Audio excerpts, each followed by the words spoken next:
तो दोस्तों हम चैप्टर की तरफ आगे बढ़ते हैं और ये हमारी किताब का लास्ट चैप्टर है और इसका नाम है how to outwit the six ghost of the fair. अच्छा, ये क्या होता है दोस्तों? यहाँ पे दुनिया के अंदर या दिमाग के अंदर जो आपके छह प्रॉब्लम्स होती है, फिर छह डर जो होता है, वो छह डरों की बात इस चैप्टर के अंदर की गई। अच्छा, वो छह डर होते क्या क्या है? चलिए मैं आपको उसके बारे में बता देता हूँ। वो छह डर क्या है जिसके कारण इंसान कोई भी कदम लेने से पहले बहुत ज्यादा सोचने लग जाता है, बहुत ज्यादा परेशान हो जाता है। वो डर क्या क्या है वो मैं आपको इस चैप्टर में बताने वाला हूँ। सो दोस्तों, सबसे पहला डर जो हमारे मन में रहता है हमेशा, वो पहला डर क्या है? चैप्टर थोड़ा बड़ा है लेकिन मैं इसको सिंपल तरीके से आपको समझाने की कोशिश करूंगा। ठीक है। सबसे पहला डर होता है इलनेस का डर, बीमार ना होने का डर, कि हम बीमार ना हो जाएं। सबसे पहला डर क्या होता है? कि बीमार ना हो जाएं हम। ठीक है, आगे बढ़ते हैं। उसके बाद में दूसरा डर क्या होता है हमारा? दूसरा डर होता है गरीब ना हो जाए। दूसरा डर क्या होता है हमारा? गरीब ना हो जाए। ठीक है। और तीसरा डर होता है हमारा दिल टूटने का। जैसे होता है ना कि आपके अपने जो आपके हस्बैंड है, वाइफ है, गर्लफ्रेंड है, बॉयफ्रेंड है, मम्मी है, पापा है, मतलब आपका दिल ना टूटे। तीसरा डर क्या होता है? आपका दिल ना टूटे। ठीक है, कभी भी। और चौथा डर होता है क्या है आपका? आपका चौथा डर होता है मरने का डर। ठीक है, कि मैं मर ना जाऊं। और पांचवा डर होता है आलोचना का डर, कि कोई आपको बुरा ना बोले या फिर कोई आपकी आलोचना ना करे, कोई आपको गलत ना बोले, या फिर दुनिया आपके बारे में क्या बोलेगी, इसका डर। और दोस्तों, जो छठा डर होता है वो होता है बुढ़ापे का डर, कि आप बूढ़े ना हो जाओ। तो इस चैप्टर के अंदर वो छह डरों की बात करते हैं नेपोलियन हिल। और वो छह डर क्या है दोबारा बता देता हूं मैं। सबसे पहला डर क्या है हमारा? वो है बुढ़ापे का डर।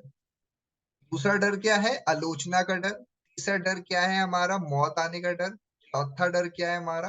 ब्रोकन दिल टूटने का डर। और पांचवा डर होता है हमारा गरीब होने का डर।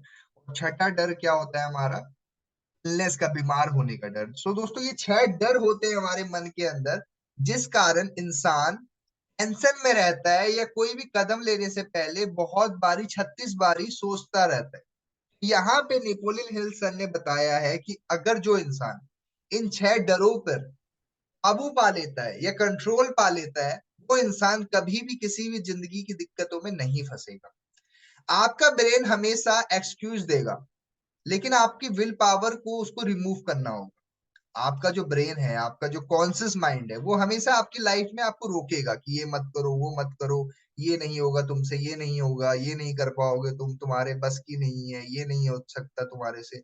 वो होगा तो आपका मन बोलेगा। लेकिन दोस्तों, टाइम किसी के लिए नहीं रुका है। अगर आप बैठ करके सोचने में अपना वक्त दे रहे हो ना, कि चल यार कुछ टाइम के बाद देख लेंगे, कभी और देख लेंगे, कभी और कर लेंगे, तो आप अपने दिमाग को खाली टाइम दे रहे हो और टाइम किसी के लिए रुका हुआ है। आपको अपने सोच को बदलना बहुत इंपॉर्टेंट। ये जो छह डर है ना, गरीबी का डर, प्यार खोने का डर, बुढ़ापे का डर, आलोचना का डर, बीमार होने का डर, है ना? अगर आप ये डर से जीतना चाहते हो दोस्तों, तो आपको अपने अंदर विल पावर लानी पड़ेगी। आपको अपने अंदर एक विल पावर लानी पड़ेगी कि आपको किसी चीज का डर नहीं है। आप कोई भी चीज लाइफ में करके आगे बढ़ सकते हो। ठीक है।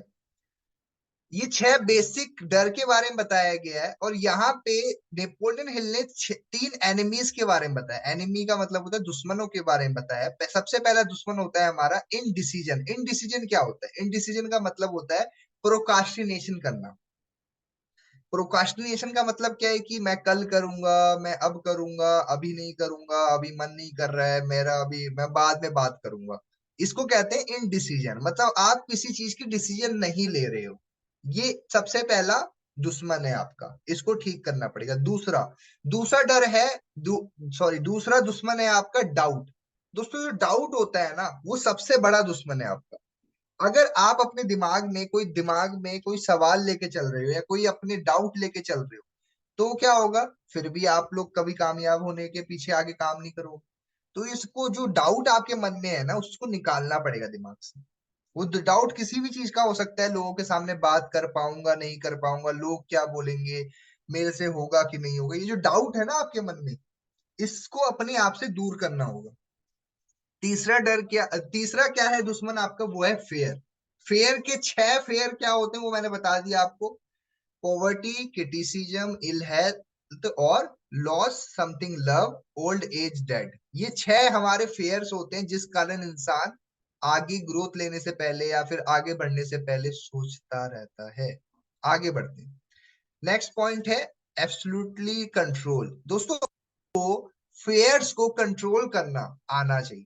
राइटर कहते हैं सिर्फ आपका जो दिमाग है वही आपको उसको रोकने में मदद कर सकता है। जो आपका ब्रेन है ना, वही आपको इन प्रॉब्लम्स को रोकने में मदद कर सकता है। अगर आप नहीं रोकोगे तो कल को आप चाह करके भी कोई चीज हासिल करने से पहले सोचना शुरू कर दोगे, यार होगा कि नहीं होगा। तो ये पहले आपको अपने मन से निकालना पड़ेगा। ठीक है, तो ये कैसे ठीक कर सकते हो? आप एक विल पावर से ये सब चीजें ठीक कर सकते हो।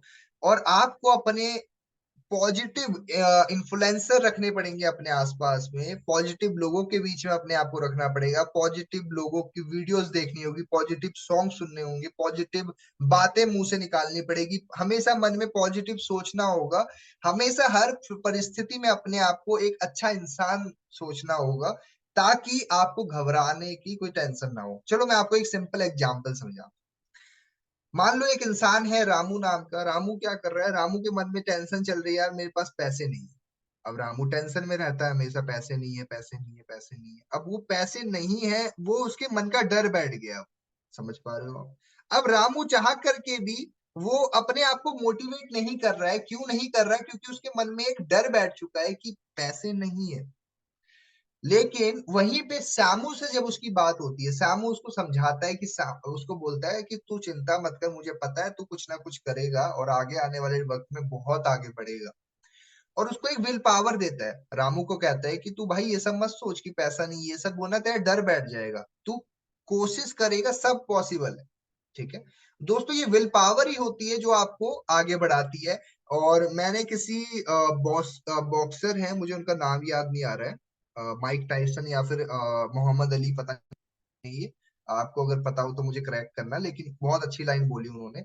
उनसे एक बार उनमें से किसी एक पर्सन से पूछा गया कि इंटरव्यू में, मुझे एक बात बताओ कि अगर आप अपने रिंग में हो और रिंग के अंदर अब आपकी बहुत ऐसी हालत हो चुकी है कि आप बिल्कुल ही मरने वाले हो, फिर आउट होने वाले हो, बिल्कुल गेम आपका लास्ट है, वो समझ लो कि अब आपकी हालत नहीं है जीतने की। अब मुझे आप बताओ कि उस वक्त में क्या करोगे?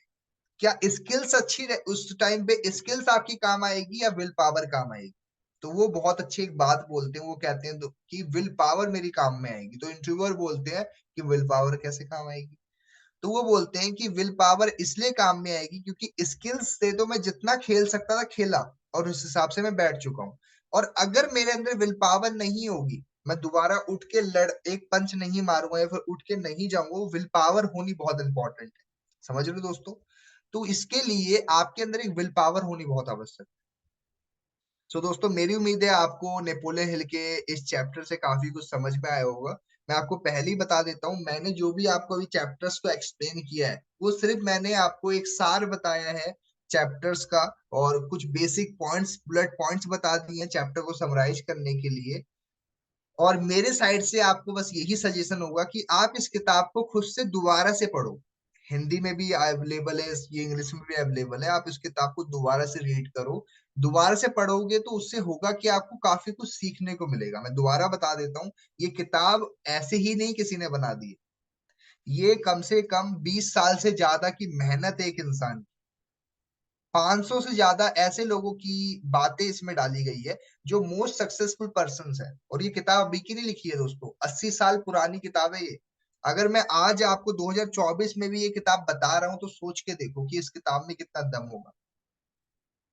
और ये किताब मैं नहीं बोल रहा, आज इस पूरे दुनिया में कितने सारे लोग आज भी इस किताब को परचेज करके, खरीद करके पढ़ते हैं। क्योंकि इस किताब में वो सारी बातें हैं, वो सारी चीजें बताई गई है जो आपको एक अच्छा इंसान के साथ साथ आपकी जिंदगी को एक संवारने में काम करेगा। सो मेरी तरफ से ऑल द बेस्ट। मिलते हैं नेक्स्ट नई किताब के साथ में कुछ ही दिनों में।